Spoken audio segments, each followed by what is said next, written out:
বাবা মাকে না বলে বিবাহ বন্ধনে আবদ্ধ হয়েছে, ওই মেয়ের জন্য বা অভিভাবক ছাড়া বিবাহটা এরা কিন্তু সহি শুদ্ধ হয়নি। তাহলে সহি শুদ্ধ কিভাবে হতে হবে? আবারও তাদের বিবাহটা সেই নিয়ম পদ্ধতি অনুযায়ী পড়াতে হবে, তাকে আবার তওবা করে আল্লাহর কাছে মাপ চাইতে হবে। আমি বিবাহ করেছি, অনেকে আমরা বিবাহ করেছি, আরো যারা নেক্সট জেনারেশন তারাও বিবাহ করবে।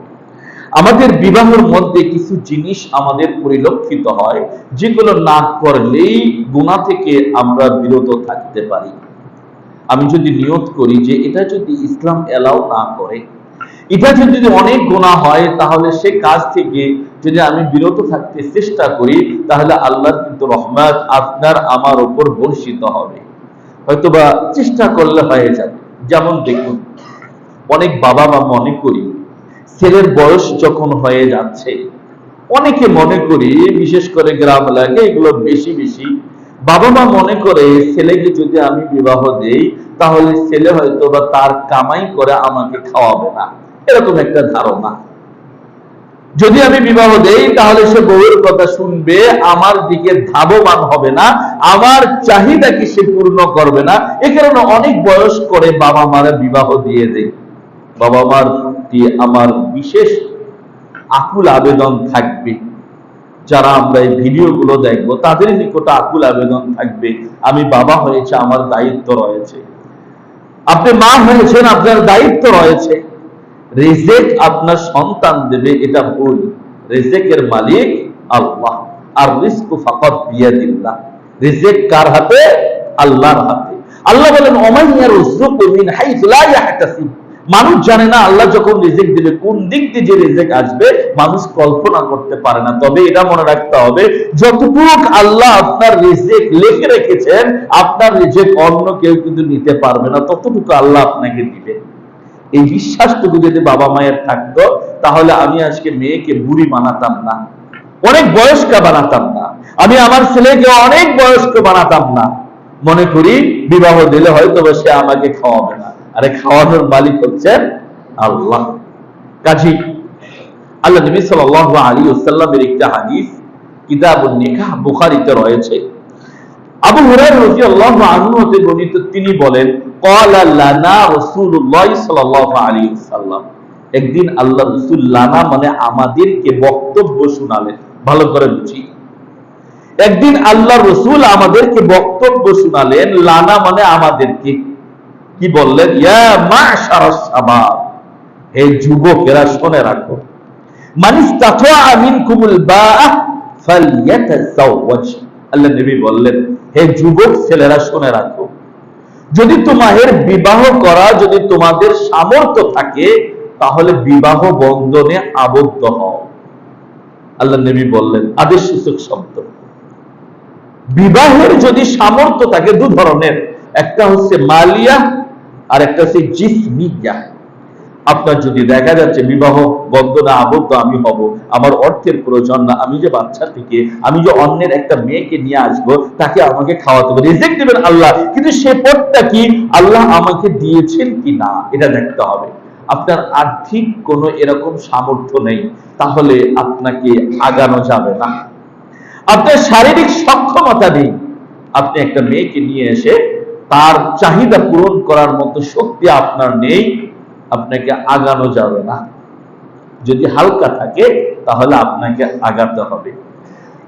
এখন যদি আল্লাহ নবী সাল্লাল্লাহু আলাইহি ওয়াসাল্লাম বলেন তোমার শারীরিক সক্ষমতা রয়েছে কিন্তু আর্থিক সক্ষমতা নেই, তাহলে তুমি কি করবে? তোমার এই যৌন ক্ষমতাটাকে কিভাবে তুমি দুরূপিত করবে? আল্লাহ নবী বলেন ওয়ামান লাম ইয়াস্তাতি মিনকুমুল বাআহ, যদি তোমার এরকম আর্থিক সামর্থ্য না থাকে কিংবা শারীরিক যদি সামর্থ্য না থাকে, শারীরিক রয়েছে মালিয়া নাই, অর্থ নাই, অর্থ রয়েছে শারীরিক নাই, যদি না থাকে, দেখা যাচ্ছে শারীরিক সক্ষমতা যদি থাকে, মাল না থাকলে আপনি বিবাহ করা আপনার জন্য ঠিক হবে না। মাল আছে কিন্তু দেখা যাচ্ছে শারীরিক মাল নেই, শারীরিক সক্ষমতা আমার রয়েছে, তাহলে শারীরিক সক্ষমতা থাকলে আপনি একটু আল্লাহর কাছে রিজিক চাইলে আল্লাহ দিয়ে দেবেন। শারীরিক সক্ষমতা থাকলে বিবাহের দিকে আগানো, এটাই শরীয়তের বিধান। কিন্তু শারীরিক সক্ষমতা নাই, আপনার অনেক টাকা রয়েছে, তাহলে আপনাকে আগে শারীরিক সক্ষমতা ডক্টরের কাছে গিয়ে তার চিকিৎসা করে তারপরে আপনাকে করতে হবে, নতুবা আপনার সংসার টিকবে না। এখন আপনার শারীরিক সক্ষমতা রয়েছে কিন্তু মাল নাই, অর্থ নাই, আপনি চেষ্টা করছেন, এই সময়গুলো কিভাবে কাটাবেন? আল্লাহ বলেন ওয়ামান লাম ইস্তাতি মিনকুমুল বাআ, যদি তোমাদের এরকম অর্থ না থাকে, সক্ষমতা না থাকে, তাহলে তুমি একটা কাজ করবে, তোমার জন্য আল্লাহ নির্ধারণ করে দিয়েছেন যে তুমি সিয়াম রাখবে।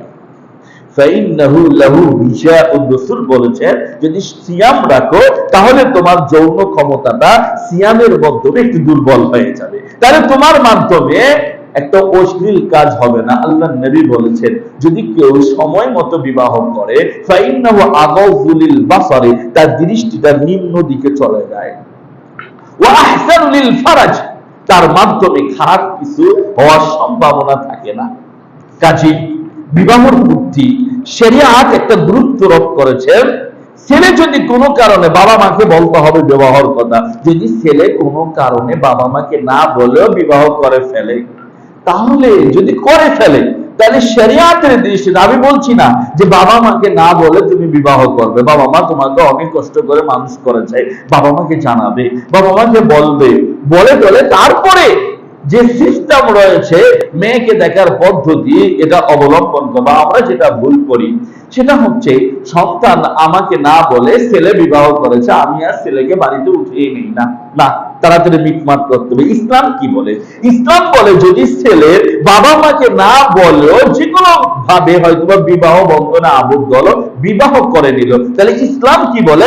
বাবা মাকে যেভাবে তাড়াতাড়ি এটাকে ফয়সালা করে ছেলেকে উঠিয়ে দিতে হবে, কারণ শরিয়াত এই বৈধতা দিয়েছে। বাবা মাকে যদি নাও বলে, বলা উচিত, আমি বলছি না বলবে না, যদি কোনো কারণে নাও বলে বিবাহ কিন্তু হয়ে যাবে।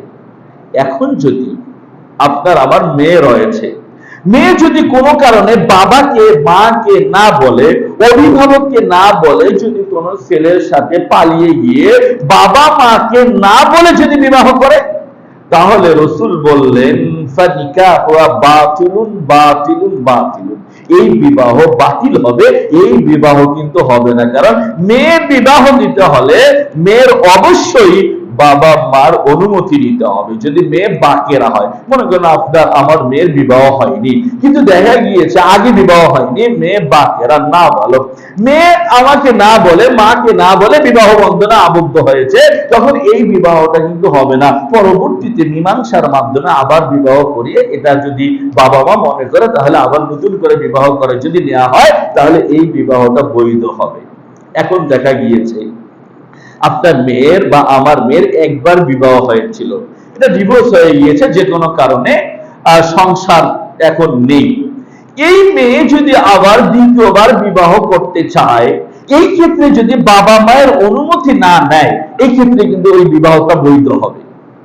আবারও বুঝি, আমার মেয়ের কোনো সময় বিবাহ হয় না, আমি পূর্ত বিবাহ দেব, কিন্তু মেয়ে বাবা মাকে না বলে বিবাহ বন্ধনে আবদ্ধ হয়েছে, ওই মেয়ের জন্য বা অভিভাবক ছাড়া বিবাহটা, এরা কিন্তু সহি শুদ্ধ হয়নি। তাহলে সহি শুদ্ধ কিভাবে হতে হবে?